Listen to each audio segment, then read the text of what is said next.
alaala ay mahalagang bahagi ng ating pagkatao. Ito ang nag-uugnay sa ating nakaraan, kasalukuyan at hinaharap. Ngunit, paano kung bigla nating makalimutan ng mga importanteng bagay sa ating buhay dahil po sa pagkakaroon ng amnesia? Ang amnesia po ay isang kondisyon kung saan nawawala o nahihirapan ng isang tao na maalala ang mga nakaraan o makabuo ng bagong alaala. Ito po ay hindi lamang isang medical na issue, kundi isa ring emosyonal at mental na hamon sa taong meron ito para sa kanyang pamilya. Ano nga ba ang iba't ibang dahilan sa pagkakaroon ng amnesia at may paraan na ba para ito ay maiwasan?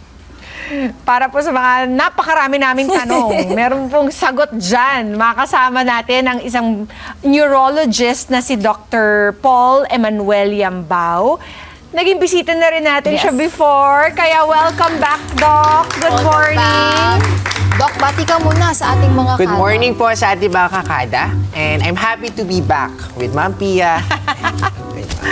Naku, maraming makaka-relate dito eh. Ang amnesia po ba, Doc, ay isang, what are we referring to when we say na may amnesia ang isang tao?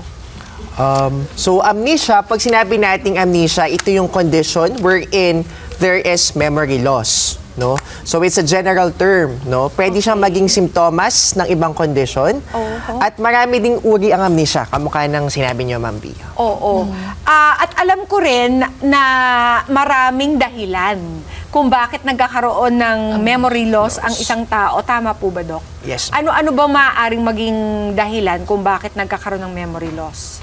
So, ang amnesia, marami siyang cause, no? Basically, makaklasify natin yan sa dalawang causes. Una, yung neurological. Ibig sabihin, ito yung mga dahil sa sakit sa brain like stroke, brain trauma after an accident.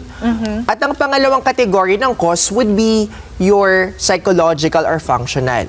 No? Siguro may mga kilala na or napanood kayo na after an emotional or psychological trauma, hindi nila maalala yung events na nangyari. No? Common yan sa mga victims ng rape victim or witness ng crime, no? So, it's a general term at maraming possible cause. Even some medications, no? Makakapagdulot ng amnesia. Meron nga daw pong naidudulot na masamang side effects na nakaka-affect sa ating memorya. Yung ibang medications na tinitake natin. And these are like, what kind of medications? Para yung mga kada natin nanonood, baka yun yung dahilan kung bakit lagi kong nakakalimutan yung mga susi ko, yung glasses ko, yung pera ko, cellphone. Ano pong klaseng medications? Example nito, syempre, siguro na-anesthesia na tayo, di ba? Yes. So after Epidural. epidural anesthesia or even local. So it's a temporary effect of these medications, no? Temporary. Temporary effect usually kapag medication induced, no? Pero may mga medications din like na ginagamit sa mga patients na may psychiatric or psychological impairment or mood disorders like anxiety, depression, no?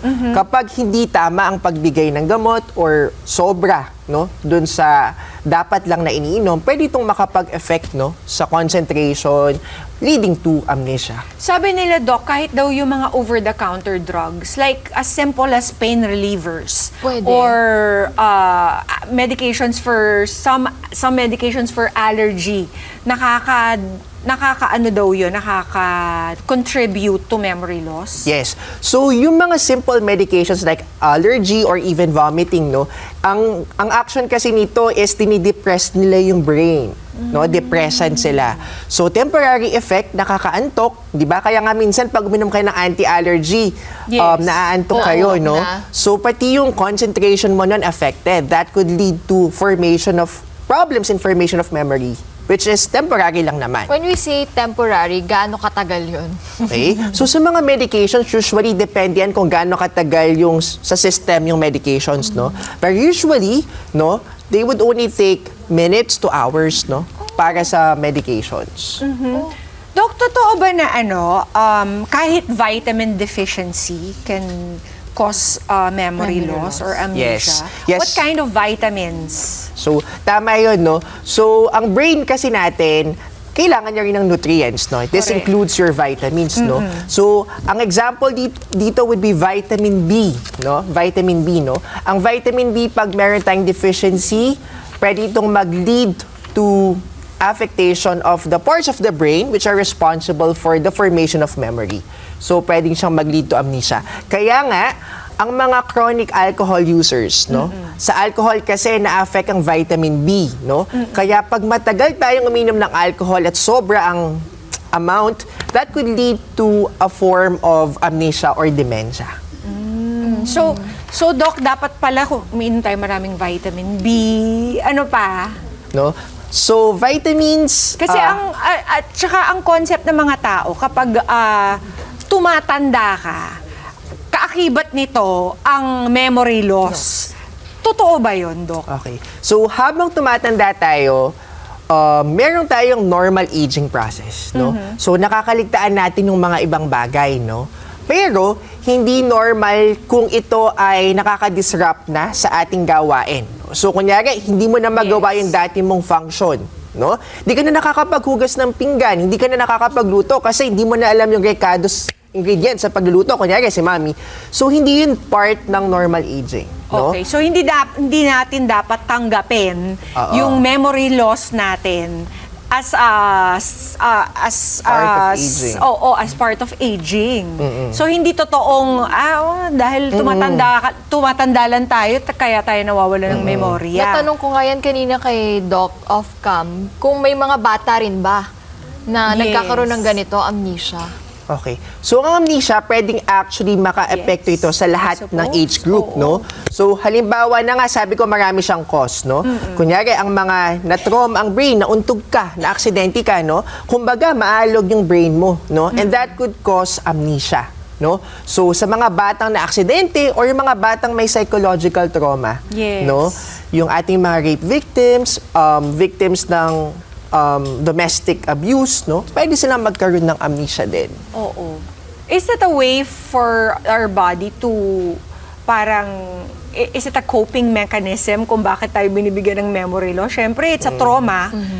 You'd rather forget about Yes. it than remember it, di ba? Oo. So, tama yan, Ma'am Pia. So, kung psychological yung cause ng amnesia, it's one coping mechanism, no? Na parang sinusuppress ng tao yung bad memories, no? Pero meron din kasi tayong mas healthier ways to compensate, no? At eto, hindi siya masyadong healthy eh. Pero for patients or people na naka-encounter ng trauma, acute phase, no? Nakakatulong sa kanila. In other, pansamantala. So, and Doc, is there something we can do about it pa? Kasi kalimitan parang we think, we'll just Wala na. tanggapin na lang Oo, natin, wala na acceptance. tayong magagawa dito. Meron po bang nagagawa to reverse the negative effects or to keep it from progressing? Okay. So, importante na matandaan natin or maunawaan na iba-iba nga yung cause, no? So, it would depend kung magiging permanent ba to or temporary base dun sa cause, no? Pero, marami din naman tayong mga preventive ways, no? On how to, para ma-lessen yung risk, no? Na magkaroon ng amnesia or mag-progress ito.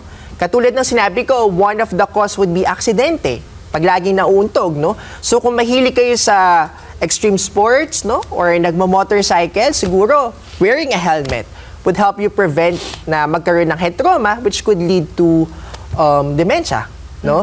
Another one would be, eto sa lahat naman applicable to, healthy lifestyle which includes adequate sleep, no?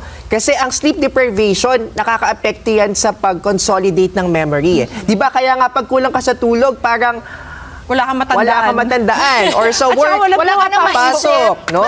Kasi, Sabaw. yes, sabaw ka, no? Kasi yung brain mo, nahihirapan siyang mag-consolidate, no? Ng new information. Oo. So, food, sabi nga natin, yung vitamins na tinitake. Even, eto, importante, lalo na sa mga seniors natin, no? Oo. Social interaction, no? Kasi when you socialize, no, hindi mo namamalayan gumagana yung brain mo. Kasi pag nakikipagkwentuhan ka, yung brain mo, parang cognitive exercise yun eh. Diba? Hindi mo namamalayan, maraming parts ng brain mo yung gumagana habang nakikipagkwentuhan ka, no? Kaya nga nung pandemic, madaming mga tao ang dementia nila is nag-progress, no? Though I want to make it clear na ang amnesia at dementia magkaiba. Siguro di-discuss natin later. Pero yun, social interaction, healthy lifestyle, yun yung ibang ways to prevent amnesia. Total, Doc, napunta na tayo dun sa difference ng dementia and amnesia. I-explain na natin sa mga kada, ano nga ba yung pagkakaiba nito? Sige. Kamukha ng sinabi kanina ni Ma'am Pia, pag sinabing amnesia, it's a memory problem, no? Meaning, pwedeng hindi mo naalala yung nakaraan, no? Yun yung tinatawag nating retrograde amnesia. At meron din tayong tinatawag na anterograde amnesia. Meaning, hindi ka na makatanda ng mga bagong memories, no? Or pwedeng combination. Yon ang amnesia. Pag sinabing dementia, ito po ay general term sa mga sakit na nagdudulot ng amnesia at iba pang affectation ng cognitive function. So kung baga, ang amnesia, memory lang. Ang dementia, it affects your memory, your use of language, your reasoning, no? At ang halimbawa ng dementia, yung Alzheimer's. No? So hindi lang, ang mga pasyente may Alzheimer's, hindi lang pagkalimot ang problema. Pati yung pakikitungo nila sa iba, no? Lahat yon affected. Parang Sabi nila, under Doc, sila dun. parang yung amnesia daw is, parang, sino ka ba? Ganun daw yung response. Pero yung dementia, parang, bakit ka nandito? Parang may pagka-combative na. Tama po ba yun? Tama. So sa dementia kasi kasama pati yung how to handle emotions. Kaya nga usually irritable sila lolo or combative, no? Kaya ang hirap nilang i-handle. Isa sa mga sinasabi na may amnesia pag hindi mo kilala yung sarili mo. Tama yon sa ibang forms ng amnesia, pero most of the times, kilala mo yung sarili mo, pero hindi mo natatandaan yung nangyari sa'yo, or hindi ka na makatanda ng mga bagong information. Pero in most patients, kilala mo yung sarili mo. Common yung hindi mo kilala yung sarili mo sa mga cause na psychological. Yung mga, kunyari, yung mga rape victims, no? Kasi sinusuppress nila pati yung sino sila, sino yung family members, anong nangyari. So, ganun siya. Do you recommend, Doc, na isama namin ang aming mga mahal sa buhay that we suspect already has onset amnesia? Oo. Kasi mahirap din sila i-convince eh. Kasi nga, it's so hard to erase the notion na it's kaakibat ng pagtanda, 'di ba? Ano bang magandang sabihin? Ano or ang magandang encouragement? Mahihikayat. No? 'Di ba? Kasi it might progress Yes. kapag hindi siya Gamot. na solusyonan. Oo. Kasi ang amnesia, malay natin mag-progress sa dementia. Na symptom pala na siya ng dementia. No? So, early detection and screening would be always better than late detection. No? So, siguro, lalo na yung ating mga lola, ang hirap nilang isama sa hospital, di ba? So, siguro, sabihin lang na makikipagkwentuhan kay Doc, no? Kasi usually sila, mahilig sila magkwento, no? So, nasa approach din, and then, yun, sabihin lang na makikipagkwentuhan. Huwag nating sasabihin na dadalhin ka kasi memory mo, ganito, nakakalimot ka, hindi. So, sabihin lang, makipagkwentuhan, check ka lang ni Doc, general, hindi naman yung memory lang, no? So, siguro nasa how you, encourage them na sumama sa inyo. Pero mahirap. Huwag niyo muna agad sabihin. Mahirap.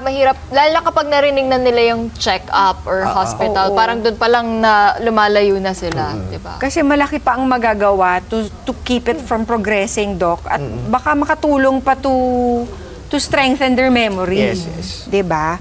O fake or fact na tayo. Okay. Eto lang, Doc. Meron kaming sasabihing mga senaryo na pinaniniwalaan ng ilang mga kada natin. Pero sabihin mo lang, Doc, kung ito ba ay fake or fact. Unahin natin dito. Eto na lang. Ang litrato at pagkukwento sa nakaraan ay makakatulong para bumalik ang memorya. Fact yan. No? So, lalo na kung yung cause ng amnesia is dementia. No? Actually, isa yan sa mga therapy eh. No? Parang ina-expose mo yung brain ng tao, exercise, dun sa mga nangyari dati. No? Actually, yung pag-look sa dating pictures, no, sa videos, no? Ngayon nga, may mga virtual reality yung dadalhin sila sa past, no?